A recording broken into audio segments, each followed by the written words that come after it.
So, from Parasya Jyoti, light of the Supreme, we come to ignorance. Yeah.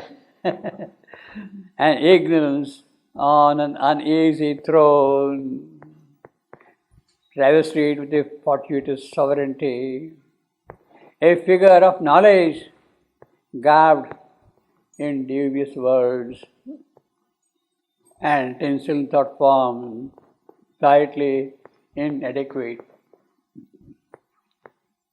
Ignorance on an uneasy throne.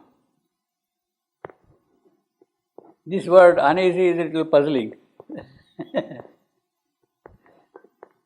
Can ignorance really have an easy throne? Can ignorance really have an easy throne? Certainly not.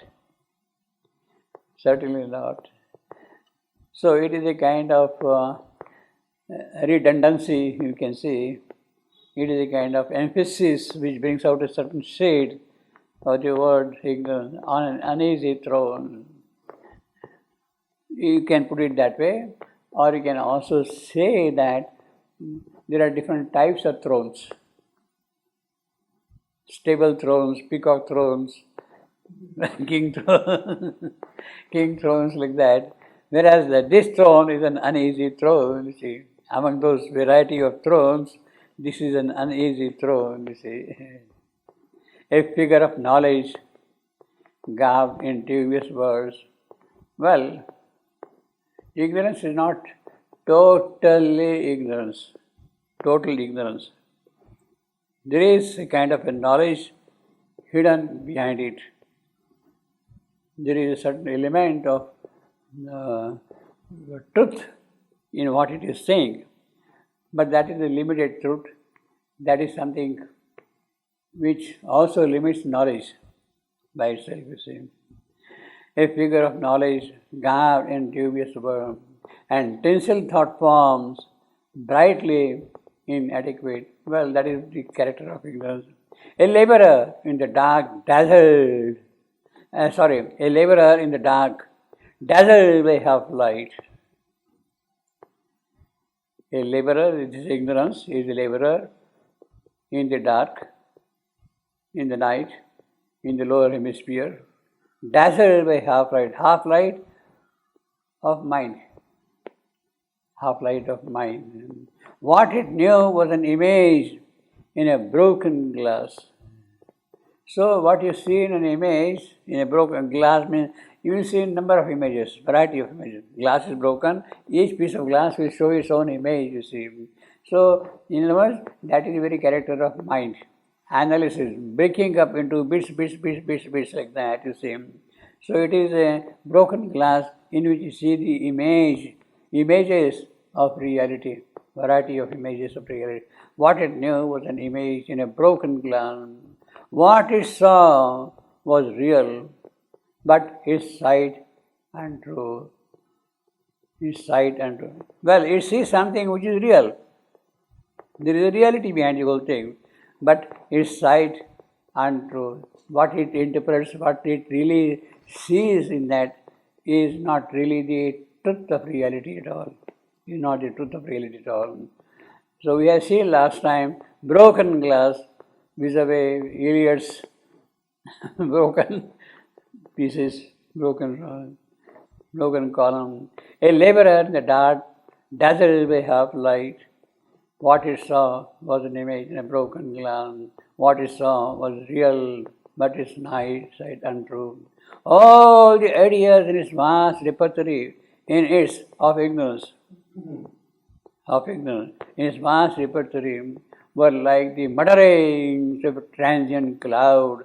A cloud comes and goes away, and no trace is left behind afterwards, you see.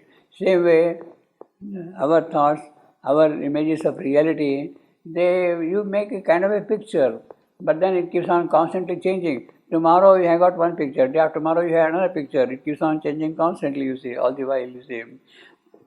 But like mutterings in a transient cloud, that spent itself in sound and left no trace. So the sound is spending itself I'm sorry, that spent itself in sound. It means idea. No, what? Matter is a transient cloud. That cloud is spending itself in sound and leaving behind no trace. A frail house hanging in uncertain air. So it is hanging in the air actually. Castle in wind. It is a kind of a castle in the wind. A frail house hanging in certain air. The thin, ingenious web round which it moves, put out a while on the tree of the universe and gathered up into itself again was only a trap to catch life's insect food. So ultimately, what does it do? This idea, this ignorance, it catches insect food, something here and something there, something there. It is like a hen scratching for grains on a heap of dustbin. You see, dustbin, you see like that, which it mows, put out a while on the tree of the universe and gathered up into itself again, was only a trap to catch life's insect food. Vain thoughts that flutter fragile in brief light. Vain thoughts that flutter fragile in brief light. But that once captured in fixed forms of mind. So once the mind catches it, it becomes dead. It loses its soul, it loses its character, its reality, its vibrancy, its power. Winged on the flutter child in flying, but that once captured in fixed forms of mind, aims puny, but looming large in man's small scale. Really, I mean, our objectives, our aims, our projects are so small, so trivial, they have no real content at all, you see. The kind of questions which we ask, they are in a certain sense meaningless. They are very insignificant kind of questions we are asking all the while, you see. Whether this will happen or that will happen. It's a material, whether this happens or that happens. That we never understand. Because in the course of things, they are going to be changed also. Aims pure, but looming large in man's small scale. Flickers of imagination's brilliant gaze, and cobweb-wrapped beliefs alive no more. That is what the mind do. That is what ignorance does, you see. And cobweb-wrapped beliefs alive no more. The magic hut of built-up certitudes, made out of glittering dust and bright moonshine. So it's all actually a moonshine. It's not real in a certain sense. Dust and moonshine, in which it shrines its image of the real, shrines the image of the real, but that image is there, but it doesn't have that reality really is, in which it shrines its image the real, collapse into the nations whence it rules. So ultimately, whatever image, whatever picture we have produced of that thing, where does it disappear? Into nations, into nothing. Ultimately it disappears into nothing, you see. That is the character of ignorance, you see. It is doing something, it is having a certain functional role in the course of things, but that is a transitory goal. It is necessary also to have that thing to keep on building on that more and more things. Collapse into the nations whence it rose. So this ignorance, what is the birthplace of this ignorance? Nations.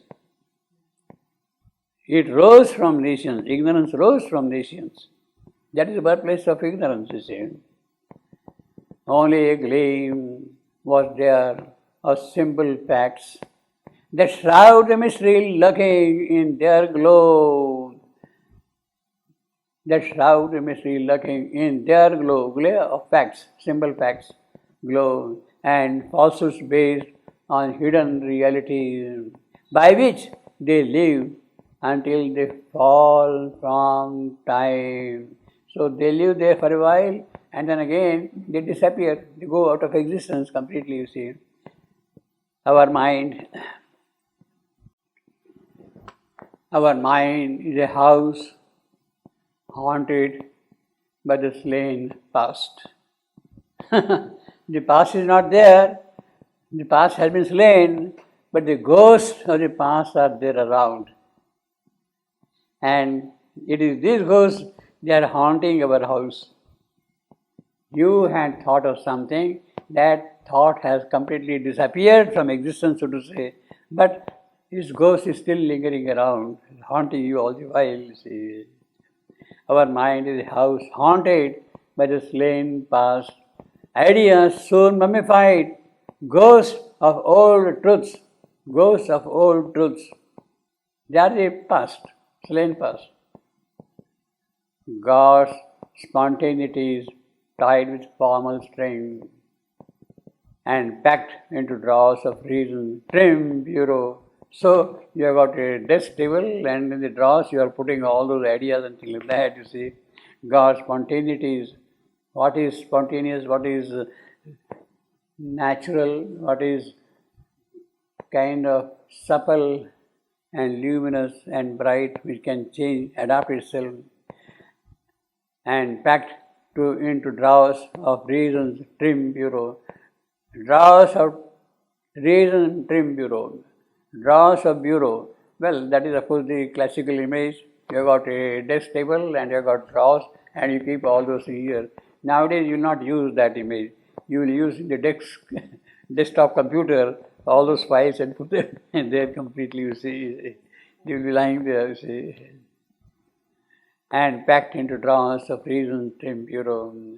A grave of great lost opportunities. Well, that is the slain past. So there were opportunities, but then they are lost now. Or an office for misuse of soul and life.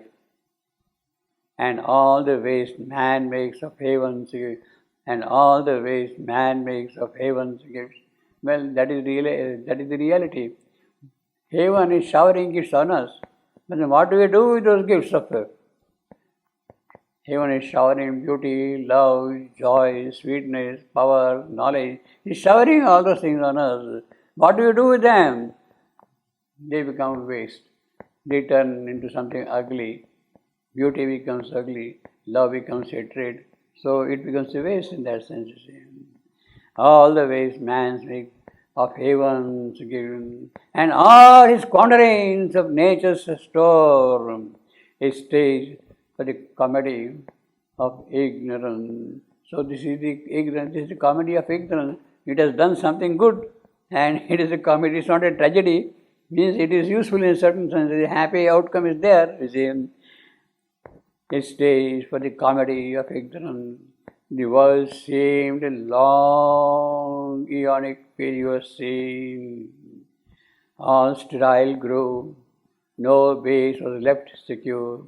All sterile grew, no base was left secure.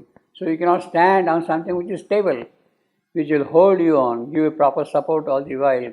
The world seemed a long, aeonic period. So this has been going on from ages to age, from age after age, it is happening, you see. Aeonic, long periods of time, it has been happening all along. But at the same time, he says, the world seemed a long. The world seemed. It means that it is not really so. It means that it is not really so. It seemed a long, aeonic failure seen. That failure, whatever to call that, incompleteness, that blemish, whatever you call it, is something functional. It has a certain purpose to play in the scheme of things. The world seemed a long, aeonic failure seen. So it's not really something illusory. It is a fact also. It's all sterile grew, no base was left secure.